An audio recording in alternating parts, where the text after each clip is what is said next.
Bosega teka v Kranju se vsako leto udeleži več tekačev. Najstarejši, ki je na tej bosonogi tekaški prireditvi sodeloval že tretjič, šteje 83 let. Užitek je, danes je tudi vreme, da bo vroče, malo hladi, pa komaj čaka zato, ker moram gležen pozdraviti, ko je začel malo boleti.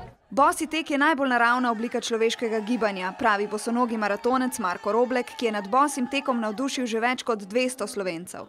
Kot bosi ne samo, da lažje čutimo podlago, da malo manj poškodb, ker smo bolj nežni do svojih nog, podplatov celega telesa, da pri tem tudi neprimerno bolj uživamo, kot če smo obuti. V redu je, če ni kamenčkov, pa če ni podlaga preveč mrzla. Je pa fino biti na svoji zemljici, pač v stiku z njo. A te imaš gečka? Ja. Letošnjega bosega teka se je udeležilo tudi 20 otrok, ki so se po mrzlem asfaltu pognali prvi. 2, 1, tečemo!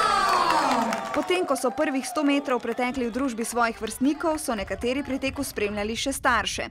Nekaj jih je preteklo največ en krog, dolg 2,5 kilometra. Najbolj vztrajni so pretekli 4. Kakšna je proga? Dobra, mal pika. Ja, super, prav fajn masažica za noge. Tako da je uživancija, res. Čeprav je večini bosi tek prijal, pa so nekateri utrpeli krvave rane. Stopila sem očitno kaj tako, pa sem pa tekla naprej, pa sem je še pesek noter zaril. Boli? Ja, zelo. Četrti slovenski bosi tek je tudi letos imel dobrodelno noto. Zbirali so rabljeno obutev, podarili pa jo bodo tistim, ki si je ne morejo privoščiti.